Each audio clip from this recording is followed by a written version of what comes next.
asking that everyone speak directly into the microphone in front of you. It is important for recording purposes and for guests in the audience who have hearing impairments. Lisa, if someone cannot be heard, please make a point to letting us know. We have two opportunities for this meeting for public comment. Public comment on action items appear on today's agenda are heard before we get to action items. Public comments in a general nature are heard near the end of the meeting. Anyone attending today's meeting in person and who wishes to make a public comment is asked to complete a speaker's card. They are available at the reception desk and on the table near the doors. Cards should be given to Miss Lisa Smith. Members of the public who are attending online and wish to make a comment should fill out an electronic speaker card. I'm going to ask Commissioner Zimbauer to lead us in the Pledge of Allegiance this morning. Thank you, Madam Chair. Please join me if you may. I pledge allegiance to the flag of the United States of America and to the republic for which it stands, one nation, under God, indivisible, with liberty and justice for all. Thank you, Commissioner. I wanted to go over a couple notes that I wanted to share. Our Best Foot Forward Summit. The Bike Walk Central Florida held its BFF, not Best Friends Forever, Summit on March 23rd over at Advent Health Complex. It was well attended by law enforcement, MetroPlan Orlando, and many of our local partners. The keynote speaker was Brandy Miklas from the Mobility Department of the City of Tampa. She discussed a lot of great ideas that they're doing in Tampa for pedestrian safety. She focused her Vision Zero program and many of the projects they are working on. I encourage you, if you're able to in the future, it's a lovely morning event that carries a lot of information and brings a different perspective from law enforcement, the public, and usually another city that has something to share. I also at this time want to recognize the Central Florida Commuter Rail Commission. The CFCRC met on March 23rd. Commissioner Janer chairs this committee and has a report for us this morning. Commissioner Janer, you are recognized. Thank you, Madam Chairwoman.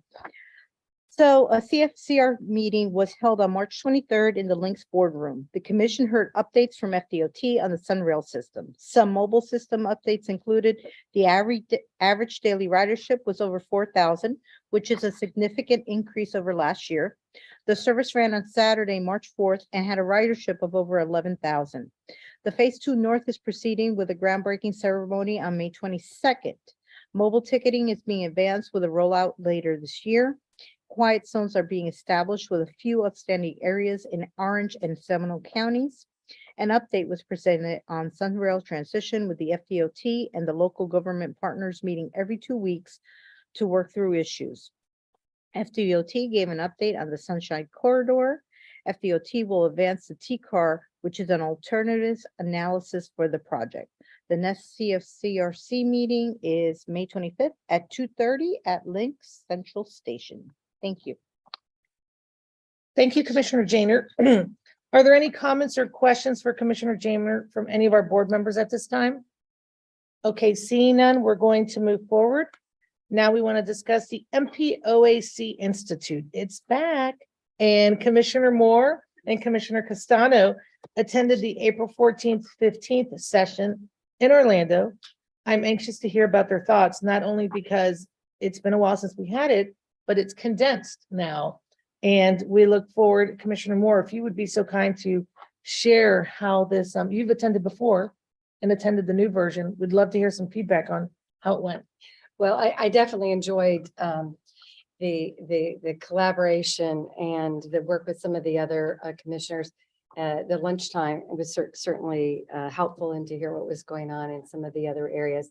It was definitely condensed, but as I told Mr. Huntman yesterday, I think if you were, it was fine for me because I was a repeat attender, but I think for a brand new member, the other method and strategies that they use probably were a little more involved and deeper and helpful. So I told him I sort of liked the first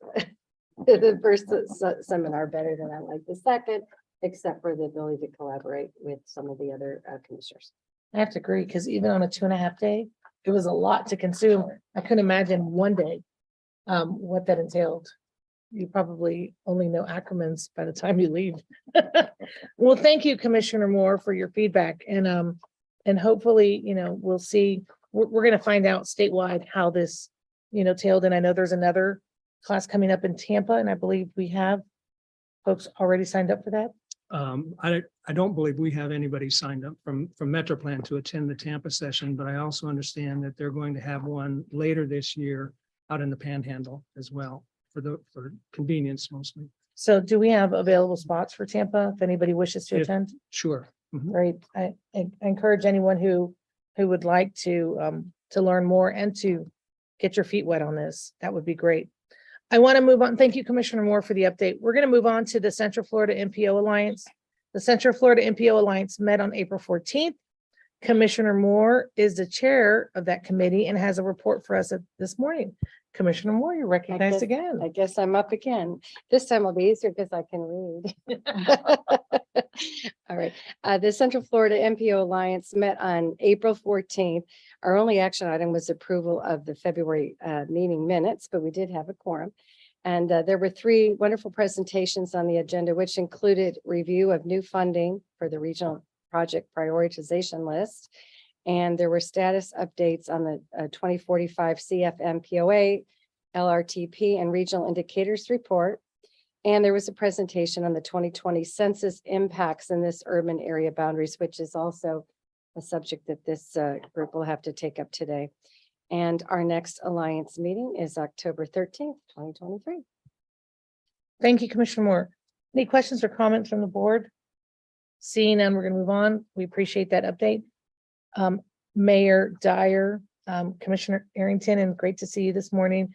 Gary Huntman and myself had the pleasure of flying in with OEP to do a fly-in up in Washington, DC. We joined others throughout the region on this fly-in April 25th through 27th. Mayor Dyer and Commissioner Arrington were on this trip, and I would love Mayor Dyer, who's so seasoned, and really appreciate these trips, and I'd love to have your feedback, and also for Commissioner Arrington. Mayor Dyer, your thoughts? No, I think it's important that our elected officials hear directly from local elected officials, and just as importantly, maybe more importantly, the business community that OEP brought to the table. And I think that was reiterated several times by some of the members. So it's important that we show our face and let them know what our priorities are. I agree. Commissioner Arrington. There we go. It was a great trip. Obviously, it's a good time to be in DC because they actually have funding for transportation, which is a unique thing for the last 20 years. So really had some great conversations on some of the major issues here in Central Florida that we're facing, specifically with Beyond the I-4 Ultimate and what that looks like in the next step. So always a good time to, as the mayor said, to get up and not only talk to our Congress folks and our senators, but also those agency heads that help determine where those dollars go as well. Thank you, man.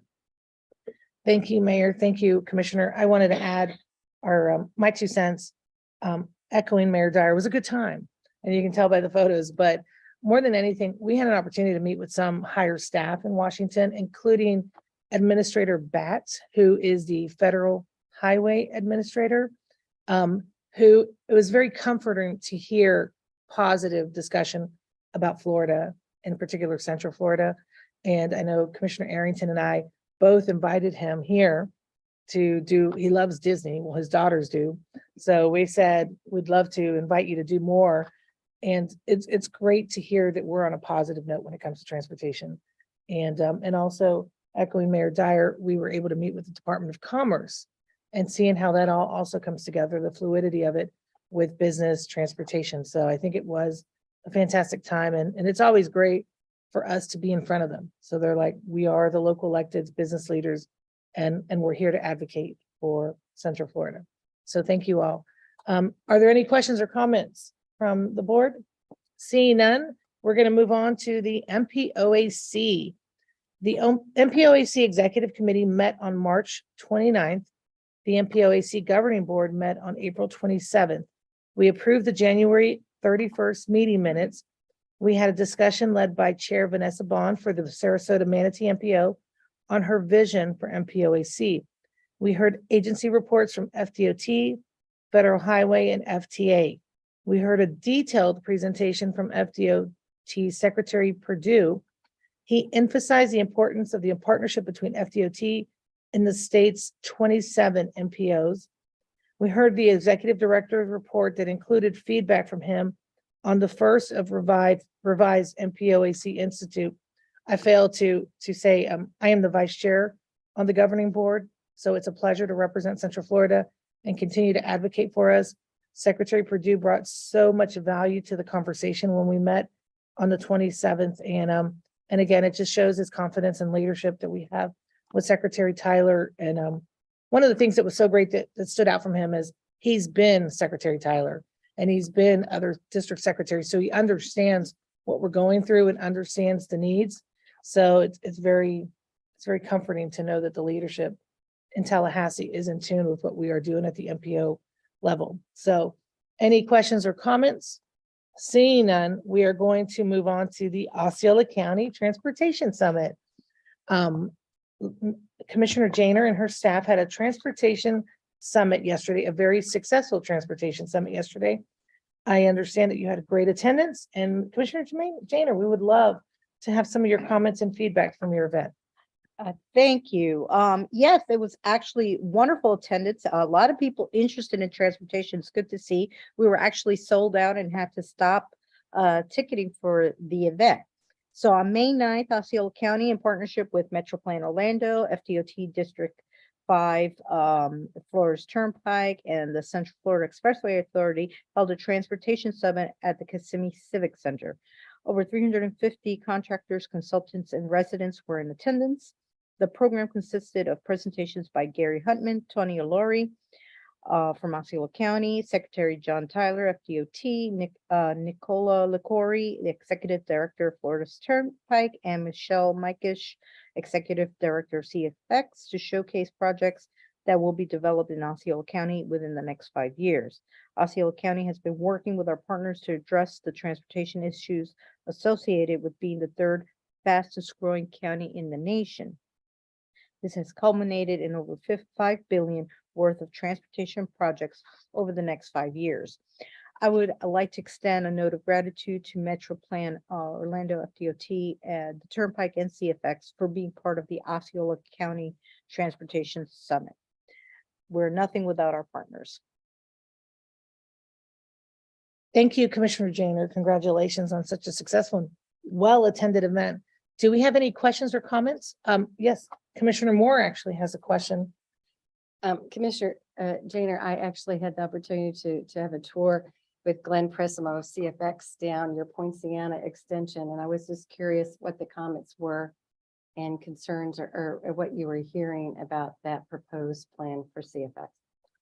Right now, I don't have any information on that. Any other questions or comments for Commissioner Janer? Seeing none, thank you, Commissioner Janer. Appreciate the update.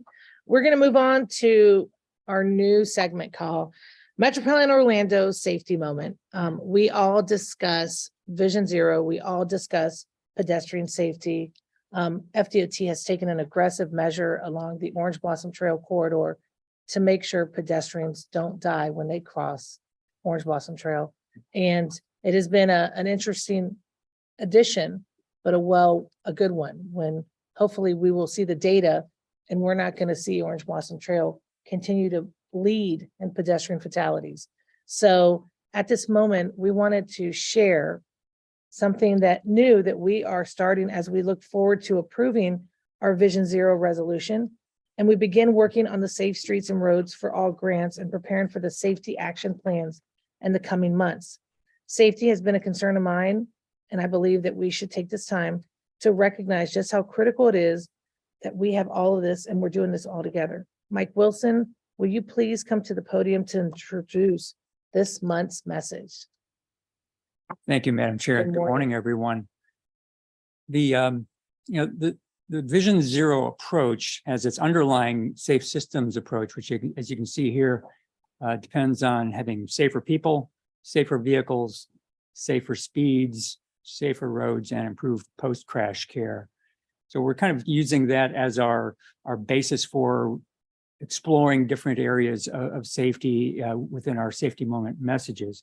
And we also want to focus on really critical safety factors, such as how do we manage conflicts and speed, and how do we improve visibility and predictability and driver vehicle control, because those are the the underlying factors that really come into play in every crash.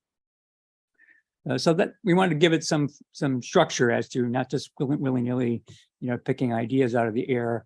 And we also want to have things that are surprising to people, that not the usual messaging, but things that are still very consequential.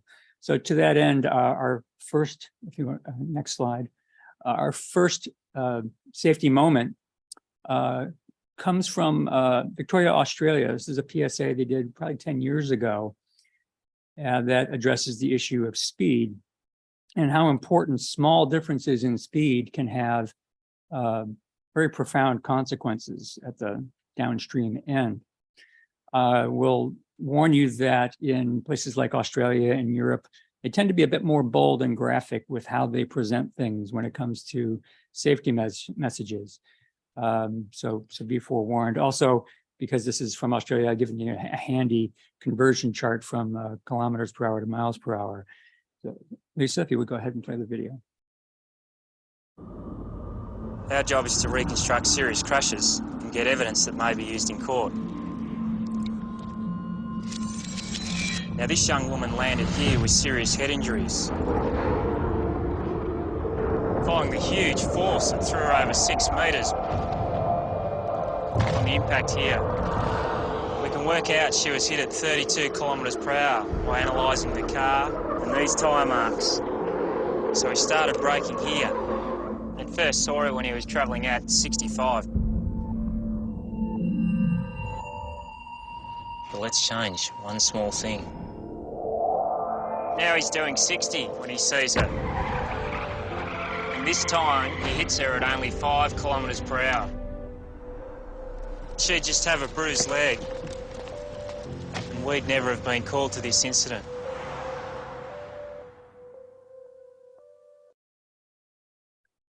This fits in with the speed management network that we've recently developed, which will be part of our Vision Zero plan. And hopefully this is a message that we can get out to the general public as well as all of our future safety moments. Thank you. Any questions or comments for Mr. Wilson? Seeing none, that video is quite intense. I mean, to see even the facial parts. Well, at this time, I want to go ahead and recognize Executive Director Gary Hupman for his announcements. Good morning, Chairwoman Uribe and board members. This morning, I believe we have some alternates joining us virtually. We have Commissioner Sheehan here, who is representing the city of Orlando in place of Commissioner Ortiz. I believe that we also have Commissioner Britton from the city of Sanford in place of Mayor Woodruff.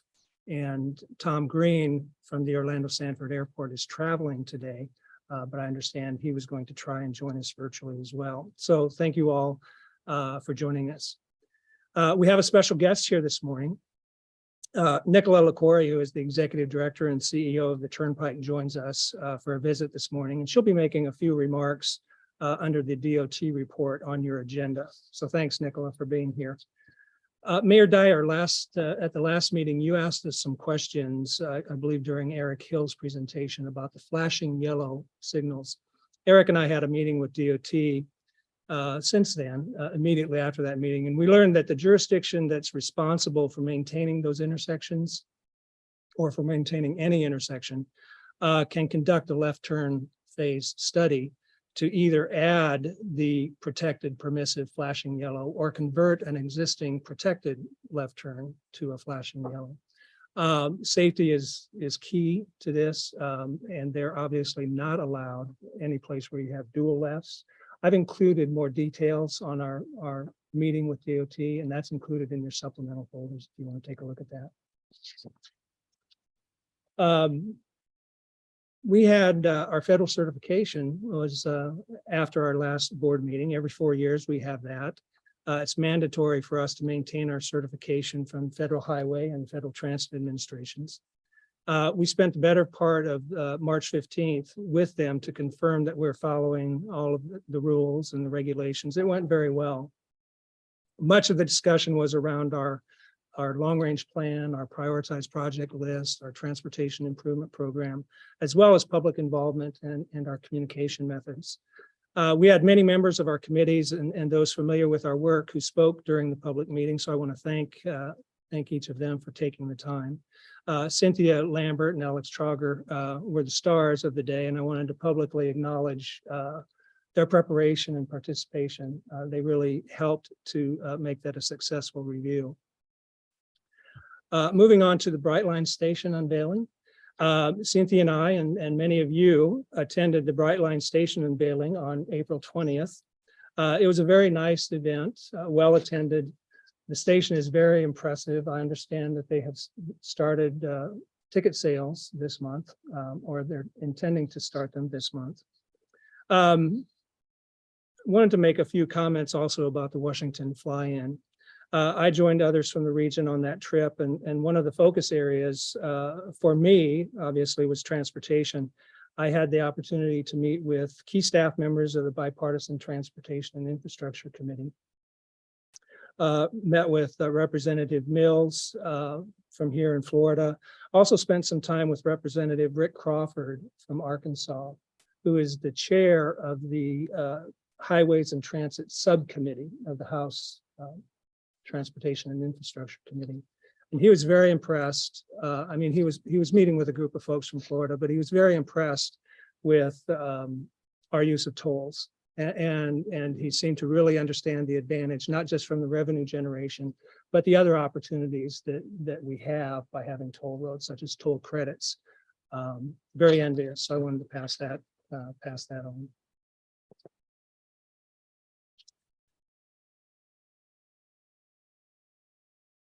The Team Florida will be meeting tomorrow and Friday over in Tampa. I wanted to point out that the Floridians for Better Transportation have their summer meeting in St. Petersburg on July 19th and 21st. And I will be attending the NARC annual meeting on June 4th through the 7th. That's being held in Detroit. Also, I want to welcome back Sarah Larson. I'm not sure if she's in here this morning, but Sarah just returned back on April 24th from maternity leave. You remember when we announced the birth of a child. But just as Sarah returns, we have another addition to the MetroPlan family. I like that onesie. This is Henry Sumner Sartorio, who is Jason Sartorio and Hannah's new baby boy. He arrived on April 20th, so congratulations to them. And then just as we're adding births, we also have a retirement that we recently celebrated. Kathy Goldfarb. Kathy has been with MetroPlan for 13 years and played key roles in keeping our meetings running smoothly, even during an all virtual meeting environment.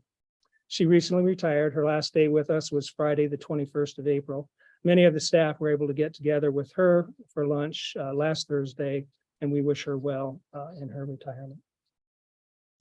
And I want to extend congratulations to our communications team, Cynthia, Marianne, and Leilani, for bringing home an award from the Florida Public Relations Association for our most recent annual report. If you remember that, it was distributed a couple of meetings ago.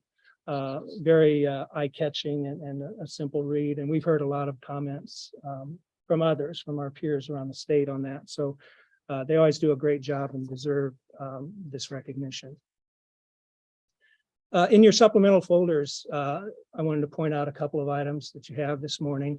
As I mentioned earlier, there's a more detailed report out on the flashing yellow signals, but there's also some infographics for several DOT projects in there and a week 9 legislative newsletter from Gray Robinson. I want to remind the board members that the next 2 meetings are very important.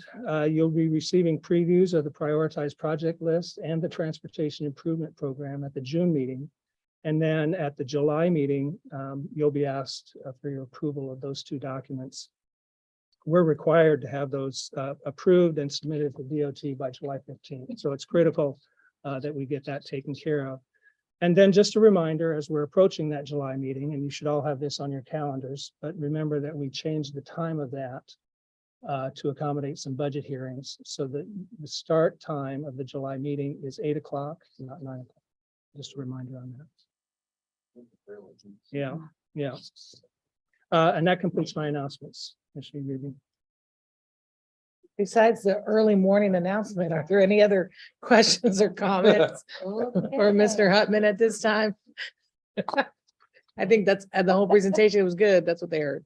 8 a.m. Seeing none, thank you, Mr. Hutman. We are going to move on for Secretary John Tyler for our FDOT report. Secretary Tyler, you're recognized. Thank you, Madam Chair. Good morning, board members. It's great to be here. It's another beautiful day in Central Florida. I apologize once again for not being here the last couple of meetings. I think the last time I was here, it was right before session started, and here I am again after session is concluded. And I don't think that's coincidental. I did spend a lot of time in Tallahassee this past legislative session. Actually ran into Director Hutman at an event. I think it was the Orlando Economic Partnership. We do like to, the district secretaries do like to go to Tallahassee whenever our local communities are also going. So I sat in on, several conversations with other delegations and contingents. And so, please let me know if you'd like for us to join you. We'd be more than welcome to join you in Tallahassee and talk about how transportation is impacting your communities and how we can all work together. So I did spend a lot of time up there, and I think that's my excuse I'm going to use for missing some of your meetings. But it's great to be back. Have several things that I'd like to share with you this morning. I'd like to talk about I-4 Express, give you an update with that legislation that was passed and moving Florida forward, and also would like to share a safety moment as well. So with I-4 Express, we have the tagline of "It's there when you need it," and it certainly is there when you need it. We celebrated our 1-year anniversary of opening the express lane back in February. What's that? It has been a year. It has been a year, and it's been a very good year. The demand continues to grow on the utilization of the express lanes. We are well over 50,000 trips a day that are using those. 60 new motorists a week are choosing to use I-4 Express. So that number is just continuing to grow and build week after week. At May 1st, we surpassed 16 million trips since we opened them last February. 1 in 5 motorists use I-4 Express in the AM peak.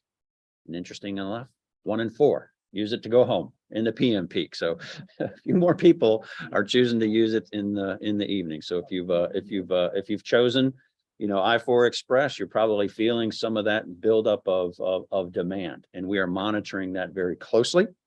Both the demand as well as the performance, the speeds that we're maintaining, because the goal of managed lanes is to manage that capacity. That's what we're trying to manage. We're managing how much demand is on those express lanes, because we want to live up to that. It's there when you need it. So when you need it, when you choose to take I-4 Express, that capacity is going to be there. The way that we manage that over time is going to be through raising the toll rates. When there's a higher demand, there's going to be a higher toll. When the demand subsides, the toll rate will go back down. And that's something that we call dynamic tolling. We are still in the introductory toll rate of 50 cents per toll segment. And with the governor's toll SunPass savings program, it is one of the best deals in Central Florida right now. So we're very excited about that. But it is getting closer and closer to the time when we feel that we're going to need to transition to that dynamic tolling so that we can preserve that capacity to be able to manage it that we've created with the construction of I-4 Express. So we're likely to be there before the end of this year. I'm not trying to be intentionally vague. It's the numbers are going to tell us. The data is going to tell us when we need to make this transition. And we're monitoring this data literally every week, trying to gauge when is the appropriate time to make this transition. But we're not going to spring it on anyone. It's not going to be a surprise. There'll be lots of media coverage as well as outreach at a variety of levels before we make that transition, but that is in our future, is that transition to dynamic tolling, probably before the end of this year. Okay. So moving on to legislative session. It was a great session for transportation and the FDOT. Our work program was fully funded at $13.6 billion, another record-breaking FDOT work program. Very excited about that. The legislature was also able to support the department with additional tools to make us more effective. Some initiatives related to workforce development and being able to help our skilled employees obtain CDL driver's license for the work that we do out on the highways. Was very important, as well as some initiatives for enabling us to do additional recruitment and retention, pay increases for some of our skilled workers. But we also received some additional authorities for contracting methods like phase design build, as well as increased ceilings for our fast response contracts. This enables us to be quicker, more nimble, and have more tools in our toolbox to be able to respond to the dynamic environment out on our highways. We're also very excited that the legislature has supported the governor's Moving Florida Forward infrastructure initiative. They appropriated $4 billion of general revenue surplus to advance projects that were not currently funded for construction by up to 10 to 15 years without this additional enhancement. So right now, FDOT is assessing how we're going to take that $4 billion and make it the most impactful $4 billion that we can make it, and see how far it can be taken across the state. So we are taking a little bit of time to evaluate how we're going to do that. And as soon as we have more information to share with our communities on that, we will certainly do so. And the final thing that I'd like to talk about is closing with a safety message. As we all know that behavior is a significant component of crashes and fatalities on our roadways. FDOT has been investing some time and energy at really trying to understand what that behavior is and trying to target where those behaviors are occurring around the state. And we're going to be embarking on a pilot program. We've actually done several of these around the state, with another one coming to Central Florida here in the month of June, where we're really taking this data about behavior and crashes and really trying to drill down to specific behaviors that we want to target in specific locations around the state. And so we are going to be embarking on a very focused public awareness campaign in June in this area, in the Central Florida MetroPlan area. And it's going to be focused on distracted driving. Why distracted driving? Well, the data is telling us this. So in 2022, when we looked at the number of distracted driving fatalities, so fatalities that were caused by distracted driving, overall, statewide, it's about 8% of the fatalities are documented due to distracted driving. In District 5, the area that I'm responsible for, that number climbs from 8% to 12%. Right here in the MetroPlan area, it climbs to 16%. So almost double the statewide average of distracted driving fatality crashes. So that's why we're choosing distracted driving for Central Florida to be part of our focused campaign. And so I think there's a lot of reasons, but a lot of it has to do with this thing right here. Well, everybody has that. Yeah, They have that in absolutely. Miami too. Yes. So why do we have more than Miami here? And I don't have, that's a very good question. I don't have the answer to that question today. I can certainly get back with you on that. Secretary, we have a quick question over here. Do you have, Secretary Tyler, do you have the breakdown if they're locals versus our visitors to the area? Because I'd be curious if it's more tourism related, people trying to find where they're Yes. going versus just we're trying to figure out what we're doing on our phone or what have I'd you. have to check. I don't know that off the top of my head, Commissioner. If they have that data, I think that would be good to know. Absolutely. Absolutely. Are also, you've excited the crew. Yeah. Excellent. This is of utmost interest to me because I deal in this realm on a daily basis, and I'm curious. First, I will tell you those numbers are way underreported. Is there any intent to reach out to law enforcement, by example, FHP? We do the EDR or the black box downloads, which are very telling from human factors, biomechanics of what was going on during the course 5 seconds before and up to 2 seconds after impact. That is very, very, very telling. And it's going to be public information through FHP. They download every vehicle where there's a THI involved or a significant injury and some other issues. But I think that's something you should consider tapping into as raw, viable data. Absolutely. Absolutely. No, that's a great point, Commissioner Zimbauer. I was actually one of my talking points. You stole my thunder. But you know, you're an expert in that area. So, you know, I appreciate you sharing that with the group because yes, we do believe that it's underreported. You know, that 16%, it's likely higher than that because it's underreported. Our data comes from what is in the crash reports. You know, what is documented, what is written down, what is able to be confirmed by the investigating officer. That goes into the database. To Commissioner Greaves' point, we'll have to look at see how far down into that we can drill into that data to look at that. We have been able to, you know, to determine that a lot of it is due to or related to male drivers, young male drivers, age 18 to about 25, 26. And the people, and so this campaign is going to focus. So we are using the data. We are using the data as much as we can to guide us on where to focus our efforts. And it's not just about those drivers. It's also about those that can influence those drivers. Because I have a young male driver, you know, as well at home. Yeah, exactly. So what we're going to be doing is a pretty significant digital and print media campaign in the month of June. This is a pilot program. This is the third that FDOT has invested in. There's been one in the Miami area. There's been one in the Tampa area, and this is going to be ours. And again, focused on what the data is showing us as one of the biggest factors in our area. So we're very excited about this opportunity. We're going to have events. In addition to the digital and print media buys throughout the month, we're going to have other events to kind of showcase and highlight this effort. And I would encourage every single one of you, you know, to think about how your organizations, you know, can join in our effort and spread the message. I'm really appreciative that this topic is so engaging to this audience, and it's why I wanted to bring it up. Because I believe that if we're going to make a significant change in increasing safety and saving lives on our highways, we really have to focus on the behavior. We have to focus on the people, and we have to focus on it as a community.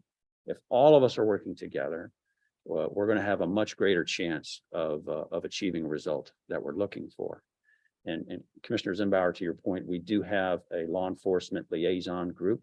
I will certainly take that point back to them and ask them if we can dig further into how we can make sure that we're getting that data and being able to use it. I think that's good. And I would tell you that the Florida short form reports, if you're relying only on the paper documents, somewhere near 27% of those are inaccurate. That the officer has drawn his diagram or states that the motorist made a right turn when in fact it was a left turn. You know, once the scene is investigated, it doesn't support the documentation from the officer. Of course, they're overworked and overburdened and all those things. But I think the reality is until the legislature decides to take bold action on how we interact with these things, it's going to continue to be an issue. Yes, sir. Secretary Tyler, we have Commissioner Wilson had a comment. I know that we're all asking about this data and we're going to get more information. So I'm really grateful for that. And I think this initiative is so important. One of the things I was curious about, though, is whether or not there may be some distinctions that we can parse out as far as what that distraction is. I think Central Florida, especially the I-4 corridor, we have some very distinct roadside attractions that I have seen on my regular commutes, some 3-lane swerves when there's a roller coaster ride coming up. And when we have a billboard that's flashing, you know, events at particular attractions. And I'm wondering if there's a way to identify sort of down to areas along that stretch where we're seeing some of those, and specifically for the ones that maybe weren't including a cellular device, maybe we can see what else is there. Absolutely, absolutely. So, Okay. Madam Chair, there's certainly a lot of interest about this data. And I would certainly like to, to potentially bring it back and have a team come back and be able to, dive deeper and answer questions much more capably than I'm able to about what the data is and what it's telling us. So we can certainly arrange that if the board would like. And Secretary Tyler, I'm just gonna add my 2 cents. Knowing that we receive up to 75 million visitors, it'd be really great to decipher these locals or these visitors. Because that, our number is gonna be much higher because of the traffic we receive year round. So, seeing any other questions or Yes. comments? Yes, oh, So that's good. we're MetroPlan. Modifying behavior is kind of outside of our purview. We can wish, we can hope, we can lobby for it. Part of the issue is the way our roadways are designed, right? So I think it's sometimes, what can we do? I'm asking you here. Design of our roadways is a part of why our town grew very fast during a period of time when unsafe roadways were popular. And it has just enough, they don't have enough speed in Miami to kill a lot of people because the traffic's so heavy. So we got just this mix of lots of traffic and lots of speed. So what can we be doing here at MetroPlan? I'm not expecting the answer right now, but when we think about pedestrian crossing, car crossings, you can only modify behavior so much, and we should try all we can. But there's car sensors which we can't have control of. But road design, we can work with you on. So Absolutely, and I wouldn't mind responding if yeah, I wasn't expecting an answer right now. I was just making, it is our function.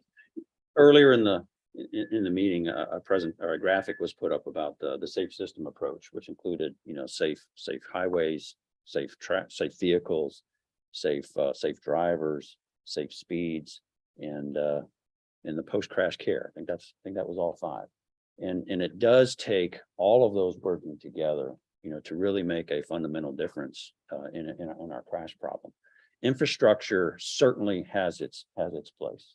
That's one of the components, both in safe speeds as well as in safe roadways. And you're absolutely right. Choices that, people before us have made and design criteria we're trying to combat today.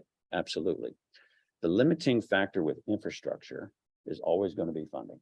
We are doing as much as we can with the funding that is available to us. And we will continue to do that on the infrastructure level.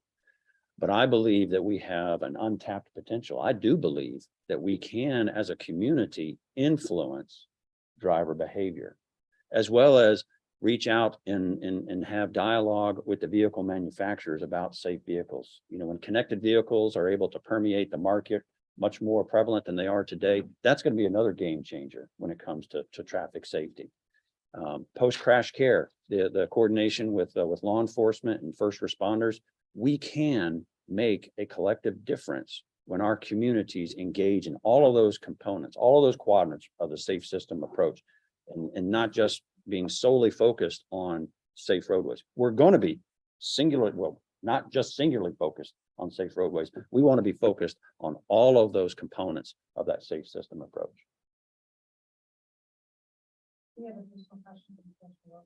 You know what? So you were talking about the connected cars, and actually, how amazing it is now to sort of see the updates in our ability to utilize some of the technologies for safety.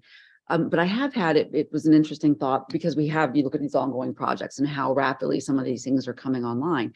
And I have had residents ask me about the way that GPS is programmed and whether or not there is a government interface. And I said, well, not at the local level, but now that I'm here with you and we're having this really important discussion. For instance, I think when some of the interchanges either change their on-ramping, off-ramping, ingress, egress, there's a lag. And so I think some of that 3-lane, 4-lane swerve comes from what they're seeing on their updated directional application as opposed to what they're seeing right in front of their faces, or maybe a flashing beacon because there is a construction zone. So, putting those links together even, I think, would make a huge difference. Yes, it would, and we do see those challenges. Whenever we open up a new facility or a new movement, like I-4 Express or the Wekiva Parkway, for that matter, we actually have to get these new choices into GPS. And how do we do that? We actually have contact. We built relationships with those companies that do that. And we have folks in our regional traffic management center in Sanford that actually have the ability to go in and help give them the new code for what to put in their mapping software for the new choices that are available in Central Florida. So we actually plan for that. There is some lag and delay of getting that, down to everybody's phone, for the millions of people that are out there. But we do try to plan for that and adapt to it. And I don't know if there's more opportunity for regional collaboration on that, right? Because I know that some of these are even within the intersection, partially county, partially DOT. And so having all of that sort of uploaded to the communication channels consistently may be something that we can provide that would provide maybe some of that distractibility. Yeah, thank you. Thank you. We want to go ahead and wrap up there because like you said, you want to bring a team and data and we can really set a section aside to dive into it. So we can keep some of our board members on schedule for moving ahead with the agenda. And you wanted to add one more item or? If you wouldn't mind, Madam Chair and the rest of the board members, I would, we do have Ms. Nicola LaCurie, my peer over at the Turnpike. And I believe she would like to address the group. Please, if you're welcome. Thank you very much. Good morning. Just to share a couple of updates for with the Turnpike Enterprise. Such an interesting discussion on safety, and it is something that we keep at the forefront of every discussion that we have. One of the things that we look at the Turnpike Enterprise, one of the things that we evaluate is the speed, obviously, but surprisingly, the use of seatbelts really has dropped, and it's something that that we're looking at our messaging to try to encourage people to continue to use. Really one of the most basic safety mechanisms that are in the vehicles. So anyway, I just wanted to share that because it's been an observation in some of the fatalities that we've had on our system. I know you have a very packed agenda, so I will be very brief. I thought I would just cover a couple of things that we have going on at the Turnpike Enterprise that might be of interest. I typically break things down into the 3 T's, the transportation, the technology, and then the tolling. I think you probably have a really good idea of what we're doing as it relates to transportation in this region. July 1, we'll start our new 5-year program. It's about $10 billion. It's the largest by far that we've ever had, and about $2 billion of that is being invested right here in Central Florida. Some really important capacity improvements, widening 417, the Turnpike main line, some access improvements, some new interchanges. And so we're really excited about our program, but I know my colleague Saosi keeps you well up to date with those projects. We have a number of technology projects that we have underway. We have our Suntrax testing facility in Auburndale, Florida. It completed construction last year, and we're doing a lot of testing out there to include some of this connected vehicle technology testing. We have actually installed roadside units on portions of 528 in the Turnpike main line, so we can start testing some of the applications of communicating, pulling information from vehicles and being able to push information to vehicles. We've done a number of safety projects in looking at installation of wrong way detection along our system, but also looking at queue warning signals and ramp speed signals, really trying to provide some of that information to people as they're driving on the roadways so they can make safe decisions as to how to adjust their speed and motion along the roadway. And then finally, the tolling. So I had the opportunity to go to Washington for the AASHTO brief earlier this year. And I heard the representative from Arkansas talking about the need for transportation funding and really opening up the tools in the toolbox. And obviously, tolling is something that we've been pretty successful with in the state of Florida. And so he did mention just making sure that, nationally that states look at these different opportunities. One thing that I get asked on a pretty frequent basis is, what if we didn't have user finance toll facilities in the state of Florida? What would that mean? How would we offset that? And the best way to explain that is in order to offset what all of the toll agencies in Florida do as it relates to transportation investment, you would have to add 18 cents to the gas tax. That's pretty significant. And so we do that with user fees. If you don't use it, you don't pay for it. That is the equity balance that we draw. But we also have some pretty successful programs. And I wanted to close out by just talking about the toll relief program that is underway right now.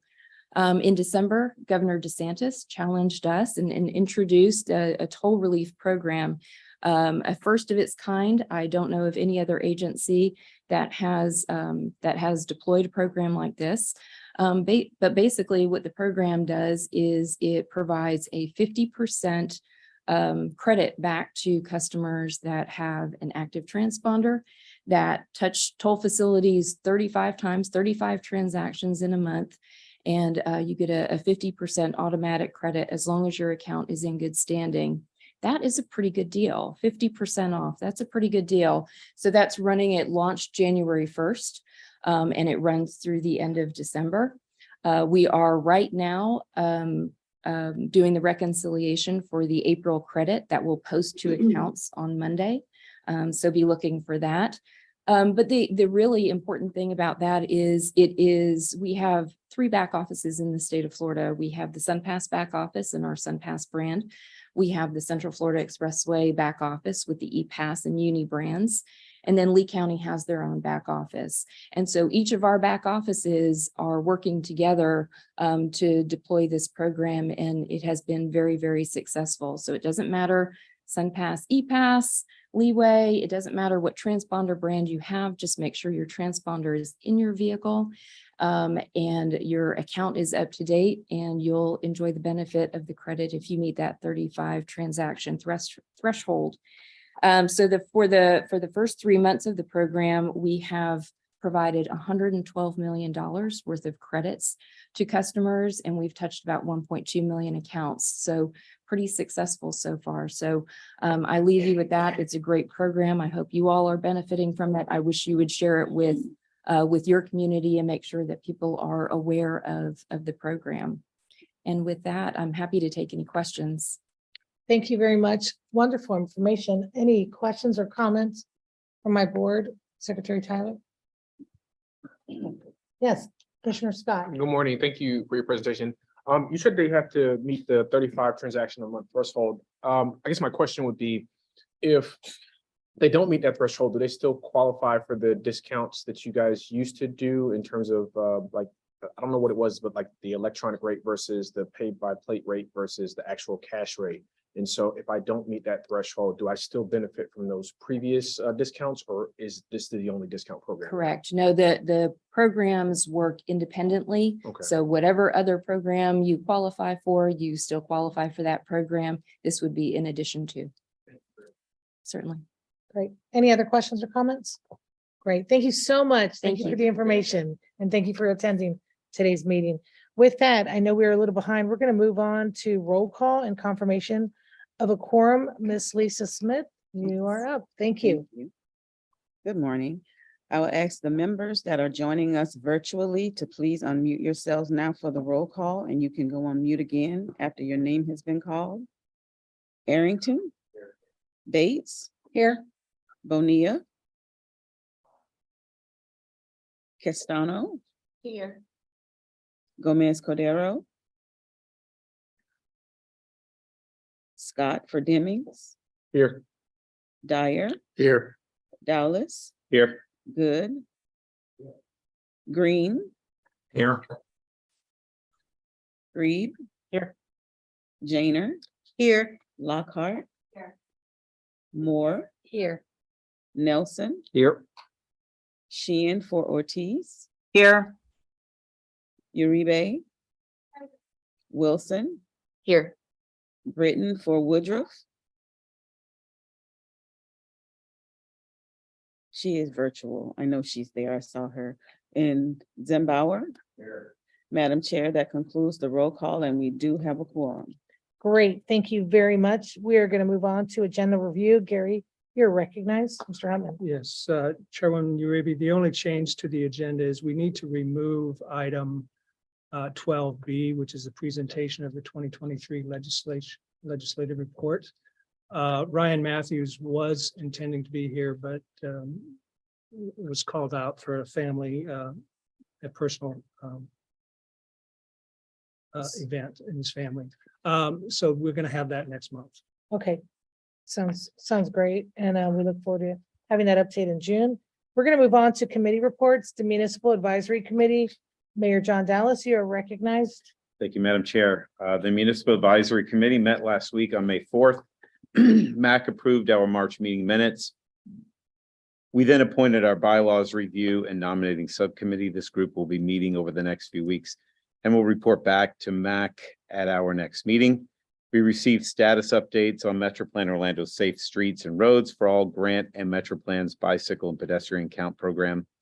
The MAC then received a presentation about the Best Foot Forward safety program and also heard from FDOT about ongoing Sunshine Corridor processes. The MAC meets next June 8th. I'm sure there's questions because we had as interesting of a report as Secretary Tyler. Just kidding. So anyway, that concludes our report. Any questions or comments for Mayor Dallas? Seeing none, we're going to move on to the Community Advisory Committee. Mr. Jeffrey Campbell, you are recognized.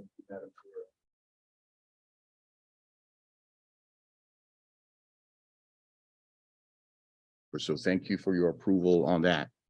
CAC members had an update from MetroPlan Orlando staff on Safe Streets and Roads for All grants and how it will be used to create regional and local Vision Zero programs in the 3-county area.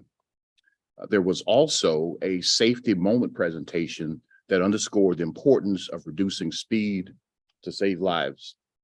We heard presentations from Ms. Emily Hanna on Best Foot Forward, recapping progress in pedestrian safety measures. Committee members were impressed with the progress being made and asked questions about citations and warnings issued during enforcement efforts and about steps being taken to improve dangerous situations. We also heard from FDOT, Mr. David Cook, about plans on the Sunshine Corridor project. Now, I know we're going to have a presentation later on this. There were some questions on that, so I will hold those questions just to make sure to see if they've been answered. In addition to our regular April meeting, CAC committee had a behind the scenes tour of the Brightline Vehicle Maintenance Facility. To say the least, it was very impressive. The hospitality of Brightline was absolutely wonderful, and the members of the committee were excited about the progress, and we look forward to even riding that soon. Our next CAC meeting will be May 24th, and Madam Chair, this concludes my report. Thank you, Mr. Campbell. Any questions or comments for Mr. Campbell? Seeing none, we appreciate that. We're going to move on to the Technical Advisory Committee. Mr. Bill Wharton, you are recognized. Advisory Committee met 2 weeks ago on April 28th. We did meet in person. We did have a quorum. So we were able to act on our one action item, and that was the minutes from our meeting from February 24th. We did have 4 presentations that included the critical sidewalk gap bundle update for MetroPlan. From DOT, we had a presentation on the Decennial Road functional classification update. We also had an update from MetroPlan on the Safe Streets and Roads for All grant. And also we had the same presentation from Ms. Emily Hanna with Bike Walk Central Florida on the annual Best Foot Forward report. Our next meeting will be May 19th. And that concludes my report, Madam. Thank you, Mr. Warren. Any questions or comments? Seeing none, thank you very much. We're going to move on to the Transportation Systems Management and Operations Advisory Committee. Mr. Smith, good morning. You're recognized. The board. The Transportation Systems Management and Operations TSMO Advisory Committee met on April 28th. And the only item approved was the minutes from the February 24th TSMO meeting. We did have 2 presentations. We did have two presentations. The first one was Mr. Hill, MetroPlan Orlando gave an update on the MetroPlan Orlando Tismo Master Plan. Mr. Hill provided a review of the needs assessment task of the master plan, including recommendations on the Tismo infrastructures and systems, strategies and operations, agency and organizational categories. Discussion did follow the presentation on creating a strategy to mitigate the fiber damage caused by telecommunication companies, vendors, and developers. The next Tismo Master Plan Steering Committee meeting will be on June 27th. We also had another presentation by Dr. Yu Chow, National Institute of Congestion Reduction, University of South Florida. And she gave a presentation on research being conducted on advanced air mobility, in other words, flying cars. So that was very interesting. The meeting wrapped up with a discussion between Tismo members on the availability of data services to assist with the evaluation of local roadway performance measures. The next Tismo meeting will be held on May 19th at 8:30 a.m. This meeting date was moved up 1 week to mitigate any conflicts with the Memorial Day weekend. That concludes my report, Madam Chairwoman. Thank you very much, Mr. Smith. Any questions or comments from Mr. Smith? Seeing, and we appreciate all the update reports. We're going to move on to public comments on action items. At this time, I'd like to acknowledge if we have any public comment on action items in person. Ms. Smith? I have not received any. And if we could confirm if we have any online. I don't see any hands raised online. Great, thank you very much. We're going to move on to consent agenda. And if I could have a motion. Madam Chair, I'll move to approve consent agenda Second, items A, B, C, and D. All right, we have a motion by Commissioner Zimbauer, a second by Commissioner Janer. Madam Chair. Oh, I'm yes. sorry. Oh, yes. I'm Commissioner a back Lockhart. row Baptist today. I'd love to pull item C if I could, just for discussion. That's the budget amendment. Okay, procedurally. Amended. Okay. Okay, Any member can. Move approval, A, Okay. B, and D. so we want to modify the motion to approval with the exception of pulling item C C. For separate, just for a separate one. for a separate discussion. So with the modified motion, we have Commissioner Zimbauer and a second by Commissioner Janer. Are you okay with that? Okay, all in favor, say aye. Aye. Any opposed? Motion passes unanimously. We have no other action items at this time. What, do you want to take up C? Yes, I'm so sorry. Do we take up C now or, Chair's discretion, I think. okay. Okay, so we're gonna go ahead and take up your discussion on section C. Commissioner Lockhart, you have the floor. Yeah, thank you so much. With Mr. Hutman, one of my questions was on page 18 of the agenda was a contribution line item for $100,000. There's an additional 25,000, and I wasn't sure what the contribution consisted of for 100,000, and then what we would be contributing an additional 25,000 for. And it sounds like the majority of those funds go to Bike Walk Central Florida. And since we were talking about safety, it seems like an appropriate time to bring this up. Admirable project, admirable goal. What are we doing to measure to know if the project is working? Commissioner Arrington and I were just saying that we have had 2 pedestrian fatalities in our district in the last 24 hours. At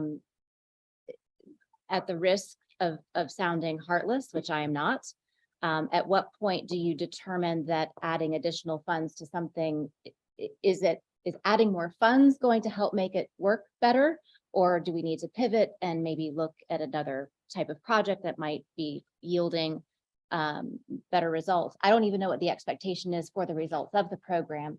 How do we measure if it is working the way that we would hope that it would? And so I just wanted to throw that out there, not necessarily to vote against it, but to make sure that we're keeping an eye on that the money is yielding the results that we hope for. That's all. Thank you. Thank you, Commissioner Lockhart. I'm going to chime in first, and I don't know if there's anyone else who would like to. I work very closely with Emily Hanna. We have done both projects in the community. It is an effort. It is not a fix-all. Mayor Dyer knows that the city of Orlando has been instrumental on our stops not stops and frisks, excuse me, just stops. And also Orange County Sheriff, where we've actually given out hundreds of warnings and tickets. Also, we've measured how many people to the comment of are not wearing seatbelts. It is one of many. This weekend, Best Foot Forward or Bike Walk is hosting a youth and adult helmet for those folks who are riding bicycles, who are taking their bikes and racking them on the front of Link's bus. So we're seeing a group effort. I see it more, and I'm just going to speak personally, including their forum that they have, which they are strong believers on any kind of protection for pedestrians. But in my opinion, I believe it is just one part of what is done, and there is a lot more to do. And I think with our Vision Zero, just as we heard this morning, it is one part of the effort to get to a Vision Zero goal. Commissioner Wilson first wanted to be recognized, then Commissioner Zimbauer, and then I know Mr. Hutman wanted to have something. So, I mean, I think that's a very valid discussion item, because the concern I've had is somebody who has a pretty large swath of unincorporated areas, is observationally, those are where my fatalities are happening. And they're where the events that are coordinated through that partner aren't happening.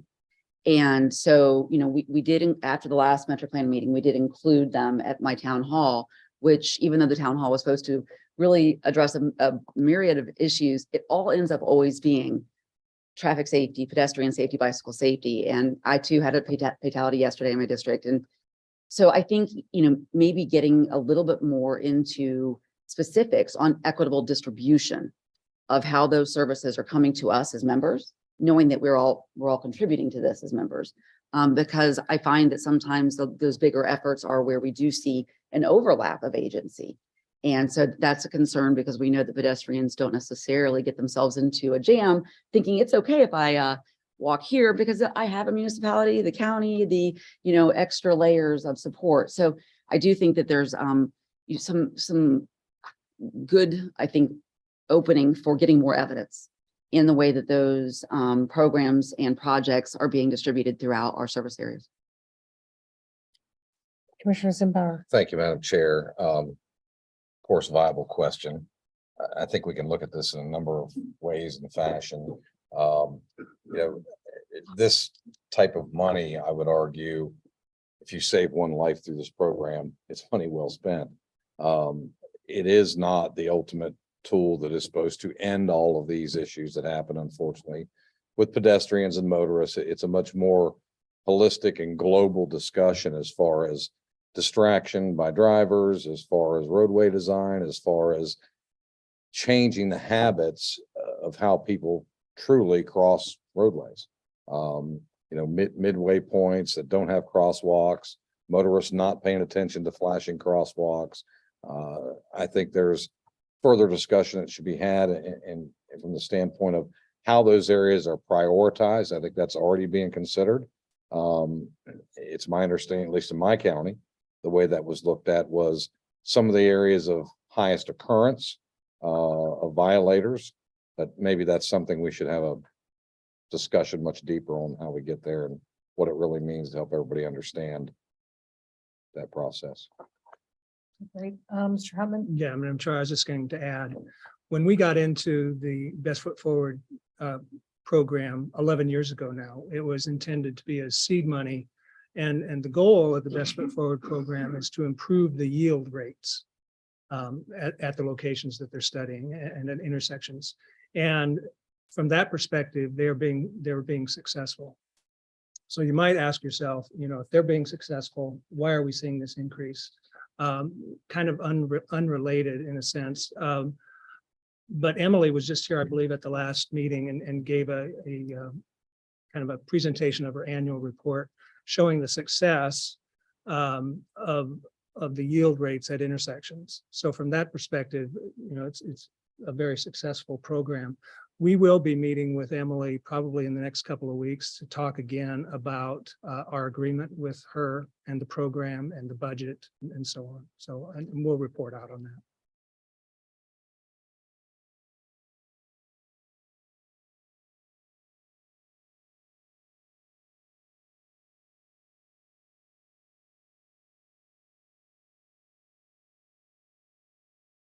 So we have a motion and a second by Commissioner Lockhart to move forward item C for approval. All in favor, say aye. Aye. Any opposed? Motion passes unanimously. We are going to move on. There are no other action items. We're going to move on to informational items for acknowledgement. If I could have a motion, please. So moved. We have a motion by Commissioner Zimbauer, a second by Commissioner Janer. All in favor, say aye. Aye. Any opposed? Motion passes unanimously. We're going to move on to other business and presentations.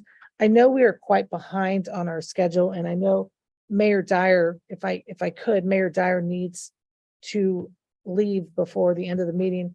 Would it be possible, Secretary Tyler, for you to move forward with the update on the Sunshine Corridor first? And Mr. Trauger, if I could have you second, is that okay? Fantastic. Secretary Tyler, you are up for the update on the Sunshine Corridor. Thank you, Madam Chair. I'm glad to be here again to talk about the Sunshine Corridor. So I'll start off with, what is it? Because I don't want to assume that everybody here understands, what the Sunshine Corridor is.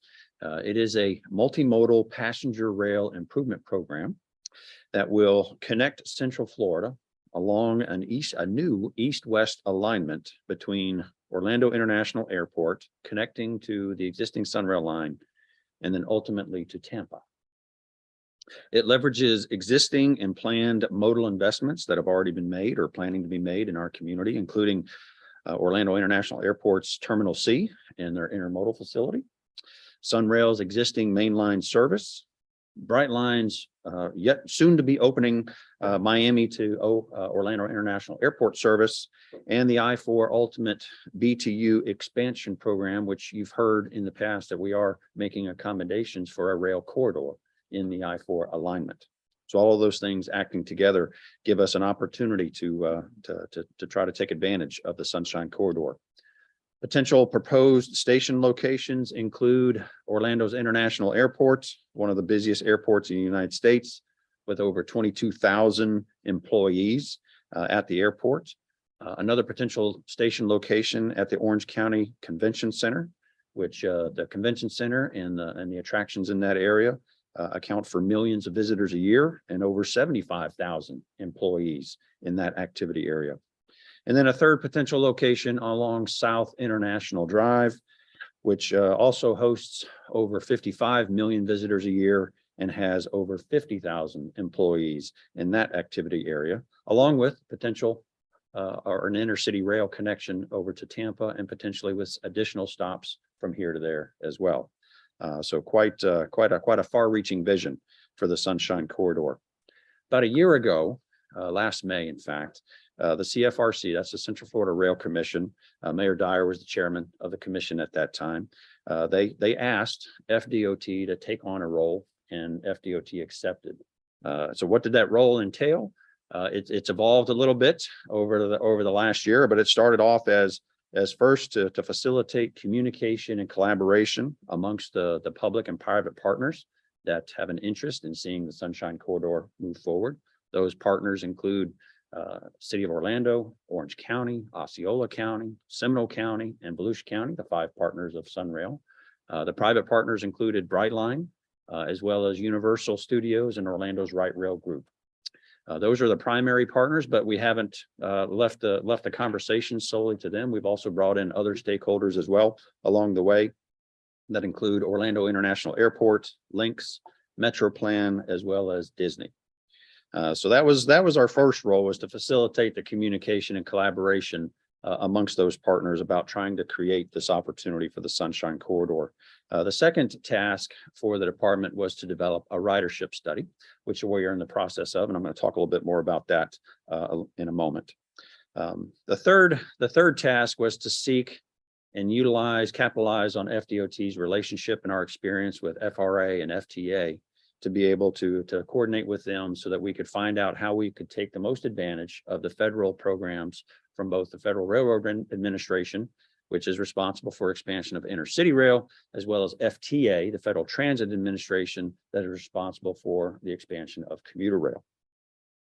And then the fourth activity that we've undertaken is to develop an independent cost estimate and potential paths forward. And so the cost estimate includes both the capital cost as well as the operations and maintenance cost that would be included moving forward once the system was built.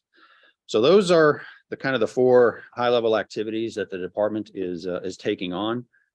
We started about a year ago. Much has been completed in our first year, but we still have a lot left to do. It's a very complicated puzzle, but it's got a tremendous opportunity ahead of us. So ridership, costs, and the potential paths forward that we are currently working on, we sincerely hope that we are going to have some conclusions later this summer. So those things are seeming to coming together. The ridership, our cost estimating in coordination with our federal partners on how this could proceed forward. We do think that we'll be able to have some good recommendations before the end of the summer about the Sunshine Corridor, the various working groups that we have that include all of those partners that I described, as well as the FDOT staff. We report our findings to the CFRC Commission, and the board meetings, the CFRC meetings give the CFRC commissioners an opportunity to discuss in a public setting and make decisions about the direction moving forward. FDOT is honored and excited to be in this role. I'm not sure I really felt that way last May, Mayor, but over the last year, the opportunity to expand intercity rail and commuter rail in one fell swoop. I mean, that's a game changer for transportation, not just in Central Florida, but for the state. So absolutely FDOT, wants to be a partner in this and try to help it move forward. So both goals, the expansion of intercity rail and the expansion of commuter rail, are goals of the agency, goals of the state. And so, that's what keeps us coming back to the table. Every time we have another meeting, it's the potential that we can achieve with this program is it's going to be a game changer. So some of the big questions that have arisen that I've been, talking about, been asked questions about from the community over the last year. I wanted to kind of touch on what those are. I don't have answers, unfortunately, but these are the questions. Okay. Ridership. What's the ridership going to be? Intuitively, when you're connecting that many employment centers with the visitors that we have, the ridership's got to be there, but we also got to confirm it. And we're getting very close. We got the last piece of data that we needed to be able to complete that study just a few weeks ago. So again, as we get into the summer, we should be able to actually bring forward, an independent ridership study, kind of showing what this commuter rail expansion could be, what this intercity expansion could be, what it means for workers, what it means for visitors, what it means for people, in our community that just want to move about Central Florida in another way. So more to come on that. The second big question is the cost. How much is this thing going to cost? And there's certainly, some numbers that have been thrown out there. We do need to, to refine those and dig into the details to make sure that we all understand the cost, because every single one of the organizations that's involved certainly needs to be concerned about the costs of this project. And then the third big question is timeline and phasing. How we know where we want to go, but how do we get there? And what's going to be the segmentation? What's going to be the first part, the second part, the third part? How is this all going to be built in conjunction?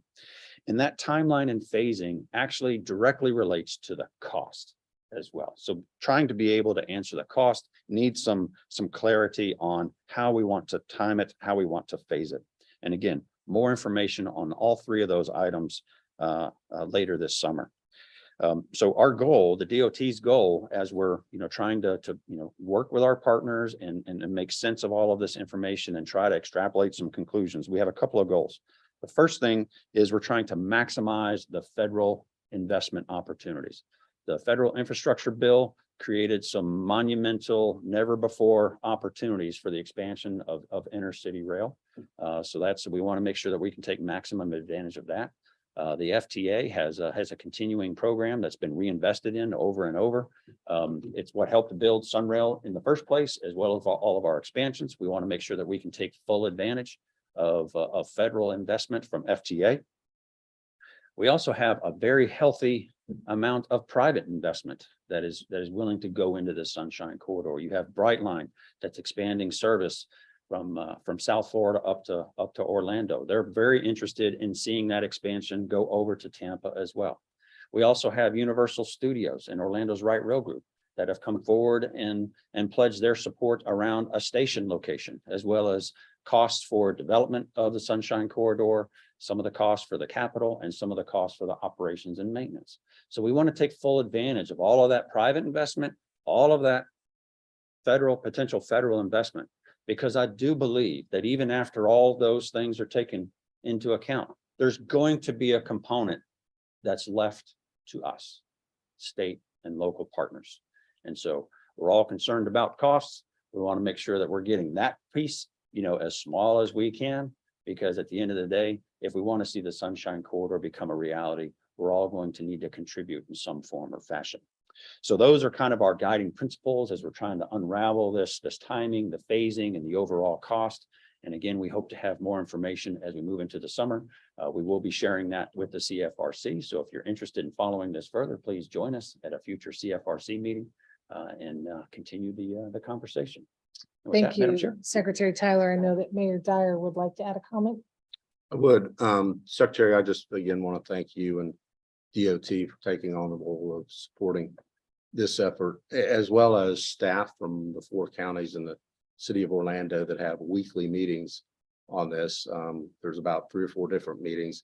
I get briefed on this particular issue more than anything else that I work on, including anything related directly to the city. So appreciate all the work and effort that's gone on.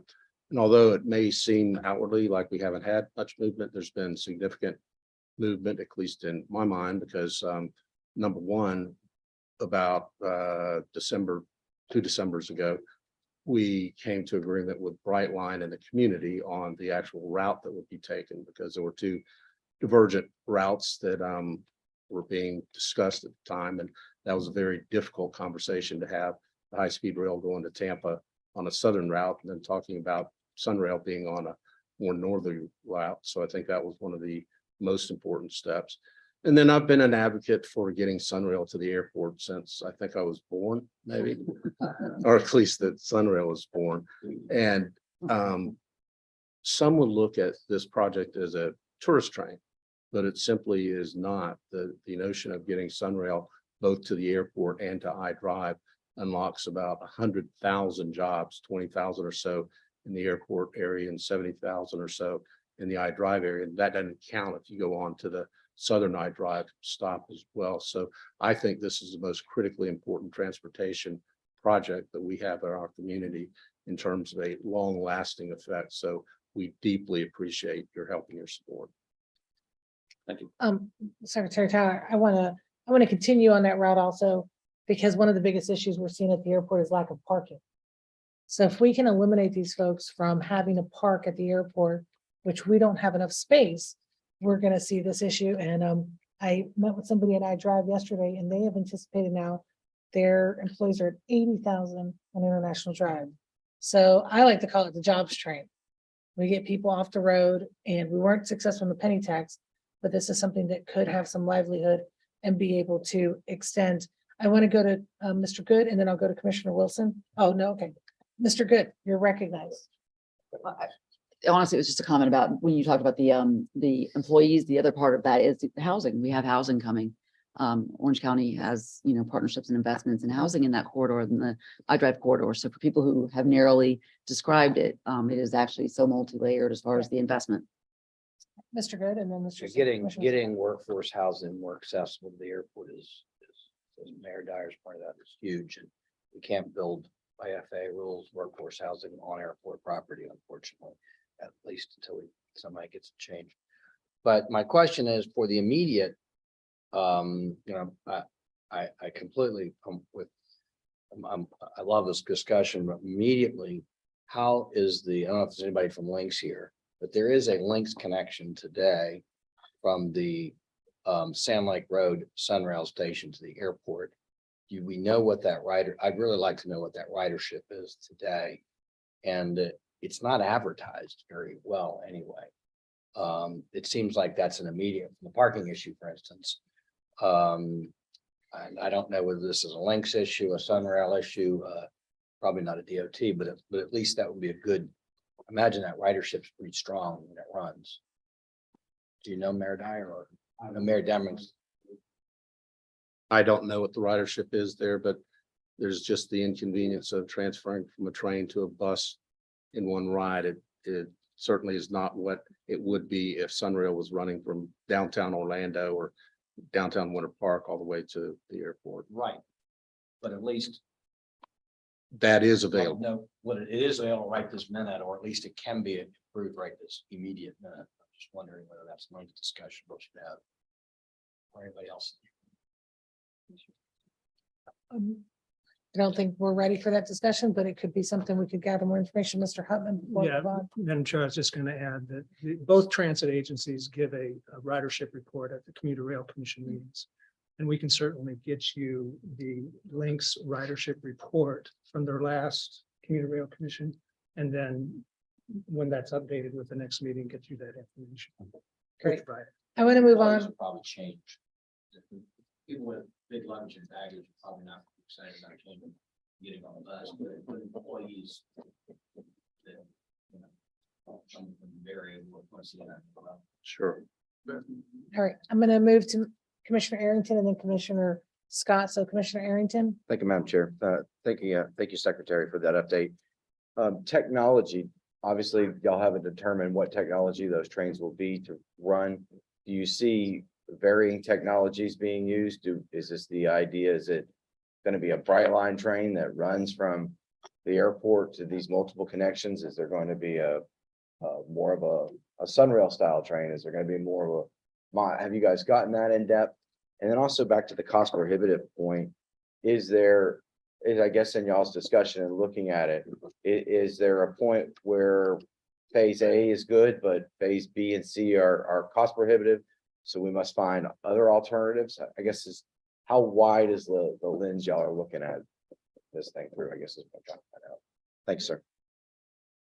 Thank you for that question, Commissioner. We are trying to answer both of those questions later this summer, at least have a preliminary idea and a preliminary recommendation on how we could proceed forward. In terms of technology, there are multiple routes that we could go, but going back to some of our goals of trying to minimize that last remaining piece of the pie after federal investment and private investment, it's going to be up to us, the state and the local partners to close that gap. To be able to make that as small as possible, we need to look for opportunities where we can share joint infrastructure as much as we can. The intercity service right now, it's Brightline. But that doesn't necessarily mean that that Brightline will always be, the intercity service provider between Orlando and Tampa. But, at the beginning, certainly we're looking at potentially capitalizing on their investment in their operation. So it would be a Brightline train that would be coming through and not necessarily making the same stops, that a commuter train would be making. So then what is that commuter vehicle look like? Is it the same vehicles that we have today? Most likely it will not be the vehicles that we have today because they're more cost-effective options that are available to us today that didn't exist when Sunrail first started. So we are trying to answer those questions. And as far as the phasing, absolutely, we're trying to nail down, what it's going to be in terms of, which phase goes first, second, and third, and how can they be, manageable costs for the local partners. Thank you. We're going to go to Commissioner Scott and then Mr. Campbell. Okay, Commissioner Scott. Just a point of information for the Sand Lake Sunrail station. When I worked for Orange County several years ago, that was one of my projects specifically when it comes to getting services there, coordinating those services, security, janitorial, pest control, all that stuff. I say all that to say that the intersection of Sand Lake and Orange Avenue more often than not bottlenecks, right? And so when it bottlenecks, that affects the cars, but also affects the Lynx bus. And so to me, it wouldn't even be a feasible option to even go down that rabbit hole, but just because of the infrequency of how the buses run, the bus is getting caught up in the traffic that goes right there where you may be over the bridge, over the rail yard, waiting 20 or 30 minutes before you even get over to where the Sand Lake station is to get to the airport. So I don't know, but I just wanted to share that information for you. Mr. Campbell. Okay, thank you. Thank you, Secretary Tyler. As I mentioned in the CAC report that we had a update from Mr. Cook regarding this, And there was about 3 questions that had come out of that. One you addressed up front regarding the aim for funding. So that's good on that. But the truth is, we haven't heard very much about this along the way. The public hasn't. So what measures are being taken so that the public know this is coming? We know it's early, but seeing at this point, the public would know something about it. And in addition to that, how can the public offer good practical feedback? That is a great question. And certainly the CFRC meetings, they are public meetings. They are open to the public. We do have a few true believers that join us every meeting and follow us along. But we don't expect that to be the only way for the public to find out about this. I do believe it's a matter of timing. When does it, just like with any transportation project, there's a certain amount of legwork, initial development that is undertaken, before the community engagement aspect, really starts to begin. And I believe that we're still in those early stages. One of the things that was shared in the committee reports, it's a detailed thing. It's called a TCAR, a Transit Concept Alternatives Analysis Report. Okay, it's part of the FTA process. I didn't want to get down into the weeds, with y'all here today, but that process is getting underway. It's going to overlap and go beyond the summer, making some assumptions that we're going to have some momentum here and this thing is going to move forward. That process, that TCAR process, has an outward reaching public engagement component. So I do believe that in the future, we will be having a more robust public engagement along the Sunshine Corridor. Commissioner Jainer. Thank you, Madam Chairwoman. So I didn't want to add to this lengthy conversation, but I figured as your representative, the representative from Links that sits on this board, as well as the chair of the Central Florida Commuter Rail, I better chime in on a couple of things. Number one, I'm not sure if that report that comes out of the CFCRC has the link to the airport. So because it's mostly the Sunrail connections. So we'll make sure that it has that information in there, get that information in case we don't have it.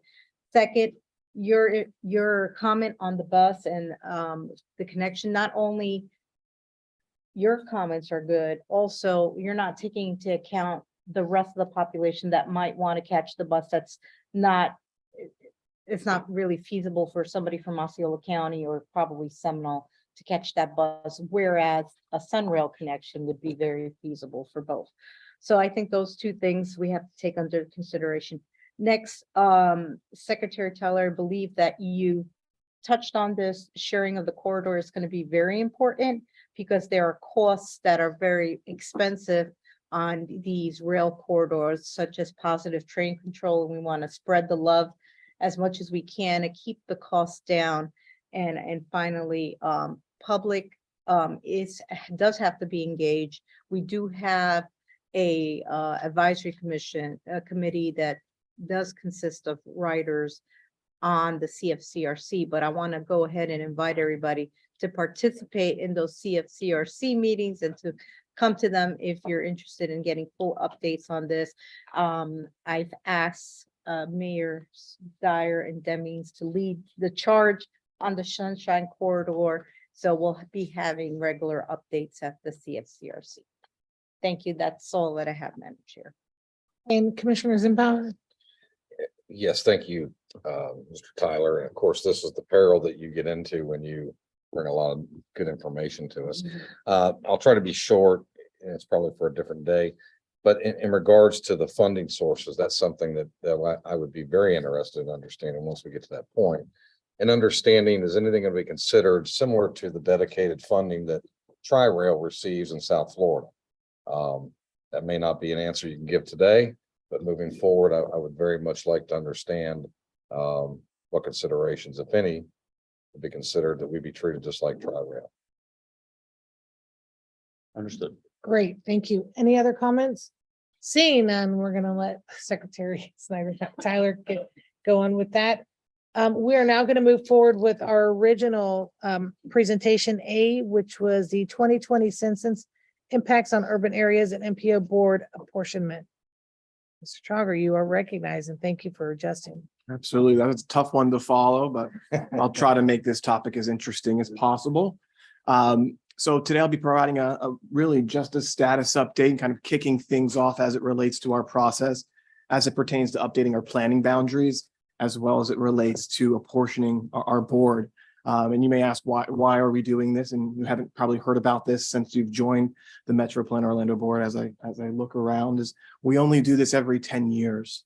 And this follows the census. So, in 2013, after the 2010 census, we came together, we looked at the results, and we reapportioned our board based on the federal guidance and the findings from the census. Here we are again, 10 years after that apportionment plan was passed. We have the 2020 census in front of us. We what happened with that census. We grew a lot. A lot of people joined us here, became new neighbors, new community members. We urbanized. More people, and this is a national trend, moved to urban areas. But we also grew new suburbs, kind of reached that critical path and have grown into their own urban areas. So we've seen growth in our mature areas. And we've also seen growth in our outer lying areas, all consistent with, our county comprehensive plans, of course, but growth nonetheless. There's also been some changes to federal rulemaking, specifically as it relates to defining an urbanized area or an urban area. Historically, or at least in 2010, it was primarily based on population density.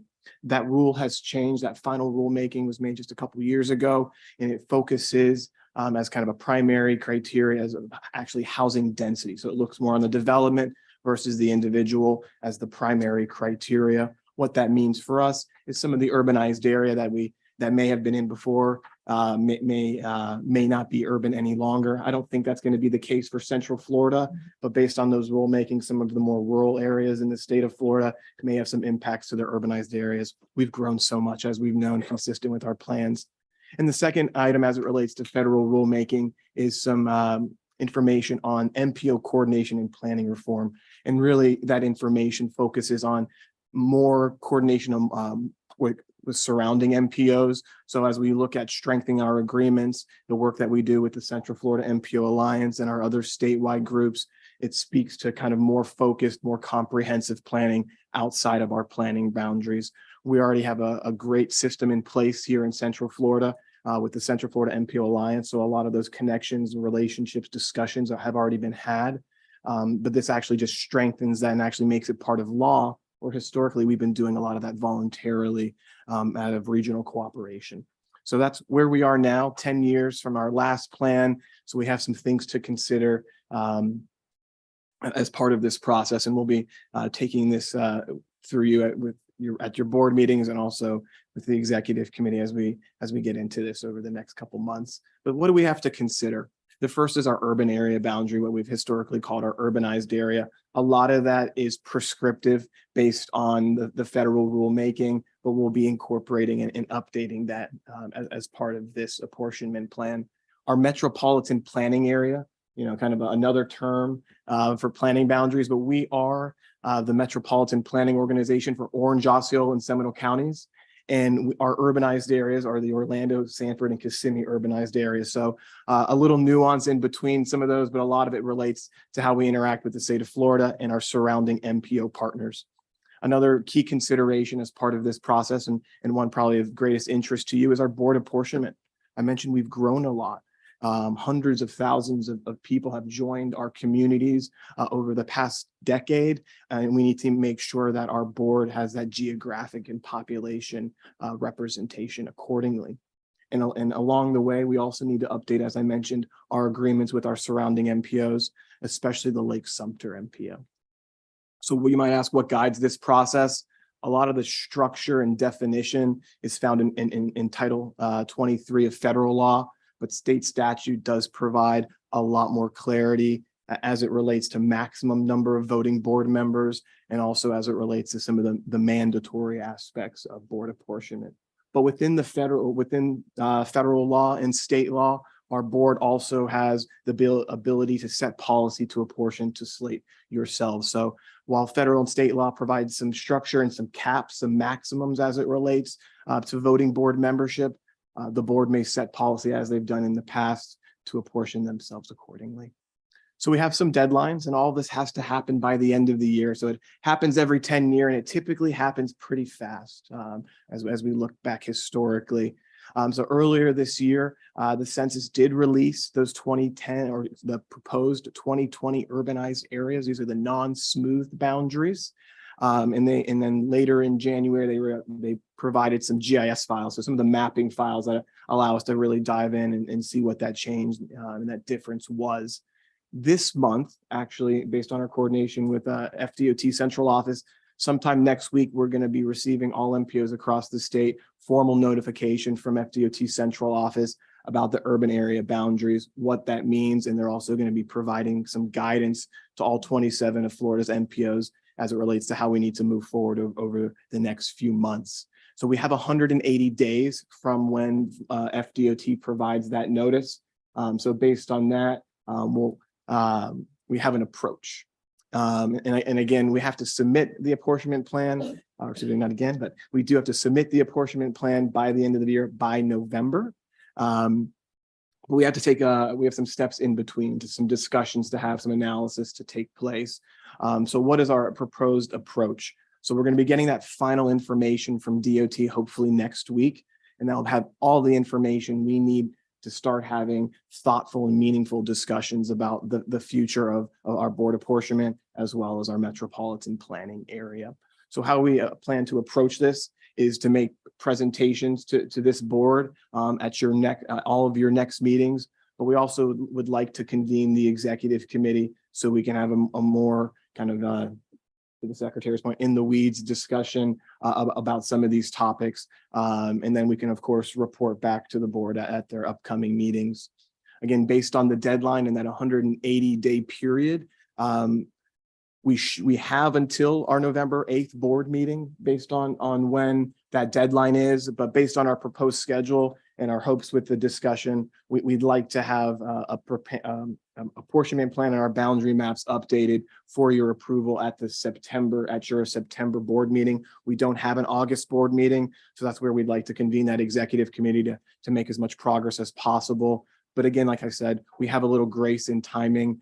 So if we had to push to November, we have that. But ideally, we'd like to, have all that consensus built well in advance of that. So that's our approach.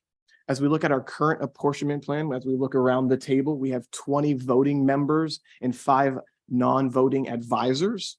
As it relates to our 20 voting members, 15 of them are apportioned based on population. 4 of them represent our operating agencies, Lynx, CFX, the Greater Orlando Aviation Authority, as well as the Sanford Airport Authority. And we also have a representative, our most recent change to our board apportionment was the addition of our MAC chair as a voting member of the MetroPlan Orlando board. So that's our current apportionment plan that was passed in 2013.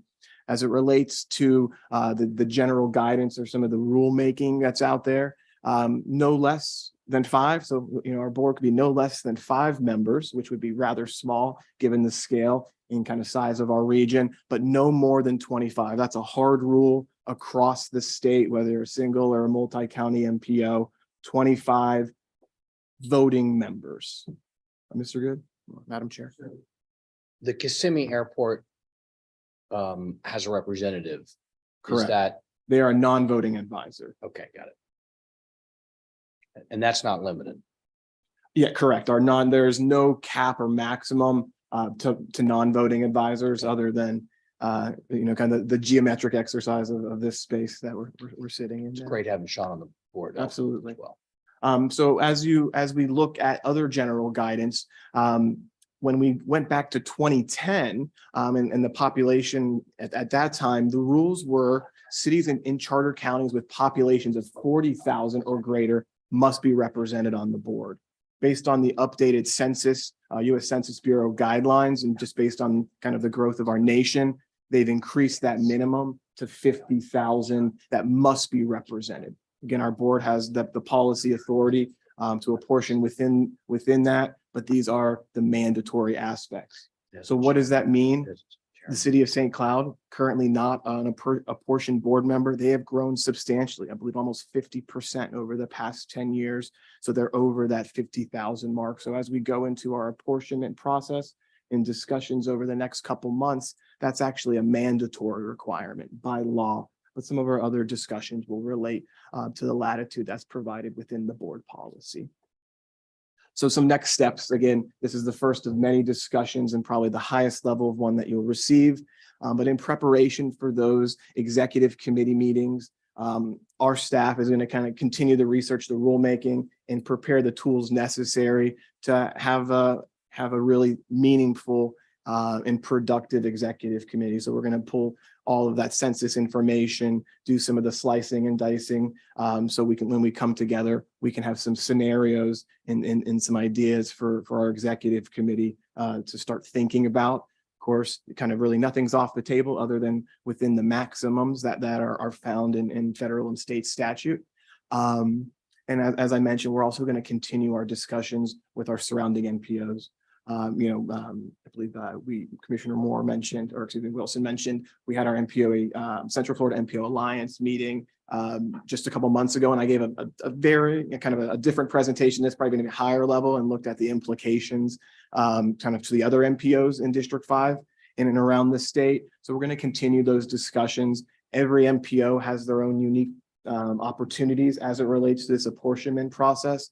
But one that we know is we've grown substantially, and we need to make sure that our board is represented accordingly. So that's really all I have today for you. But again, this is the first of many discussions to be had over the next few months. Thank you, Alex. We have a follow-up question, Commissioner Moore. Yes, thank you, Alex. So how many members do we have now, and which cities are sort of on a watch list that are approaching that 50,000 population number? So 50,000 is a minimum, or if 50,000, they have to be represented on our board. Currently, our board has 20 voting members. So we actually, we have 20 voting members. So we actually have the capacity to grow and represent our board within that existing capacity. So I wouldn't say there's any municipality necessarily on a watch list, so long as that we stay within our existing metropolitan planning area. So as long as our study area stays Orange, Osceola, and Seminole counties, there should not be, we won't lose any board seats necessarily, likely just gain to better represent population distribution. But to follow up, which cities, I'll phrase it a different way, are approaching 50,000? Okay, sure. So City of St. Cloud grew greater than 50,000. There's a couple other cities in Orange County, in the west side of Orange County, Ocoee, Winter Garden, in that 46,000 in change. A few counties are kind of just under that. And I think that may have been why some of the federal rulemaking kind of increased that to 50, just because relative growth across the nation had changed. But I can provide a city by city. I know we do that annually with the Bieber estimates. And we'll certainly have that in preparation for our executive committee discussions, kind of who else is on the cusp. But we have to really look at as of the census 2020 values. But of course, there's a lot of consideration or policy latitude to consider other growth that may be occurring from now and into the future, as we are a long-range planning organization. Thank you, Alex. We have another question here. Do we have any cities currently on the board that are under 50,000? Yes, currently the city of Altamont Springs, and that was consistent with the board's apportionment plan of the past. It was that 40,000 rule, and then the city of Altamont Springs being the central city. But as we kind of get into those executive committee discussions, I think we can talk about ensuring representation, of existing members while also growing accordingly. So it should be a conversational piece, because I worry when you talk about cities that are close. I'm looking at that number. Commissioner Jainer? Yeah, not to belabor it, I'm part of the executive committee, so I know we're going to get in there, but one of the topics that we have been talking about for years, and I'm looking at Commissioner Arrington, is Osceola County being the third fastest growing county in the nation. And with the considerable growth, we still only have one seat at the MetroPlan table, or the rest of us are here via our operating agency. So I certainly hope that we have a discussion about that in terms of this 2020 census. Okay, well, I'm sure we'll be discussing this in great detail Commissioner Zimbacher? Oh, I'm Oh, sorry. Commissioner Lockhart, yes. Could you tell us, not now, but as a part of this discussion, how our board policies and procedures compare and contrast with other MPOs? Where are we in alignment? Where do we differentiate? And maybe provide us copies of the other MPOs policies and procedures?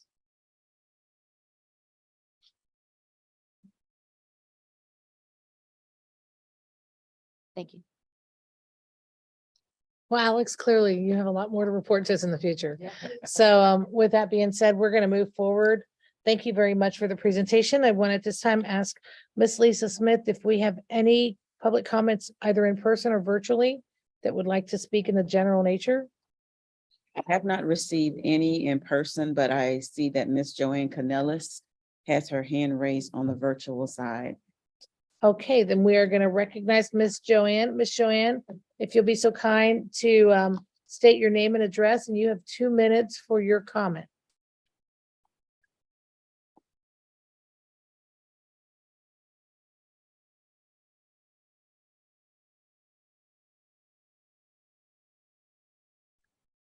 Joanne, you can go ahead and speak.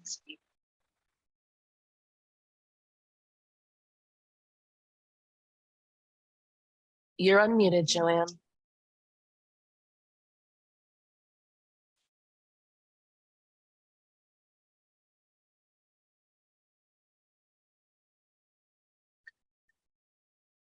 Okay, Lisa, she is unmuted.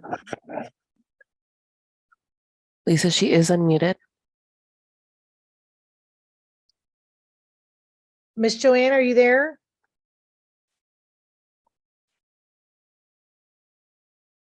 Okay. I don't think she's there. Okay, we're going to move forward and close our public comment virtually. This time, are there any board member comments that need to be discussed or announced?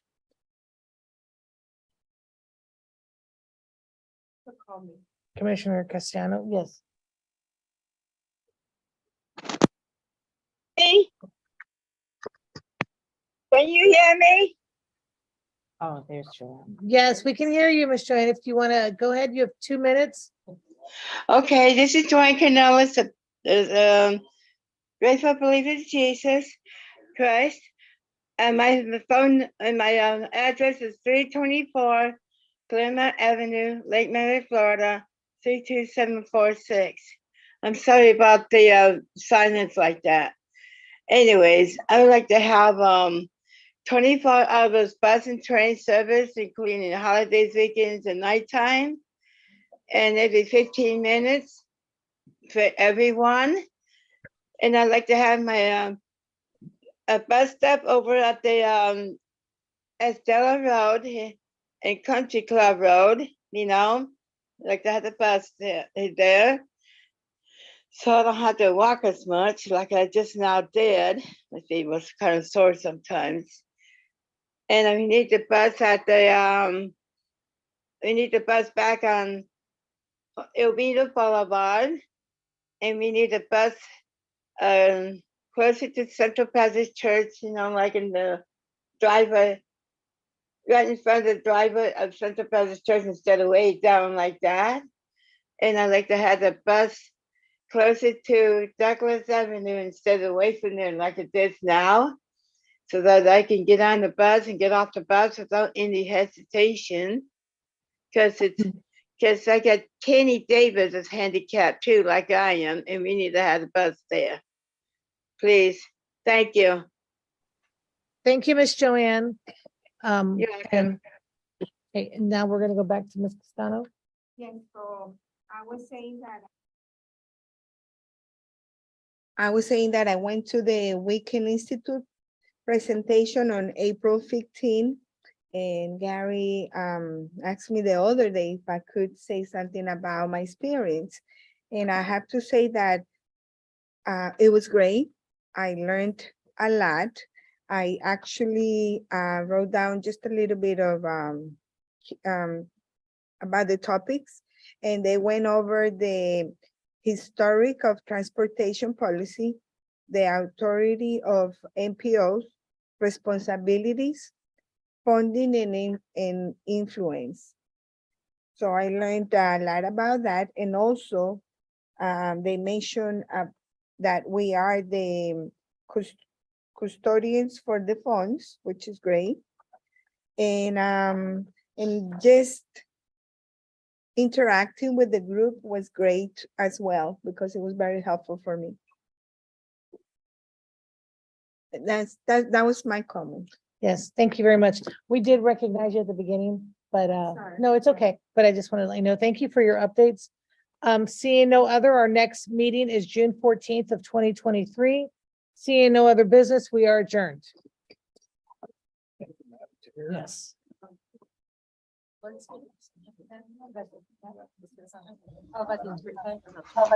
Lisa, thank you so much for your help today.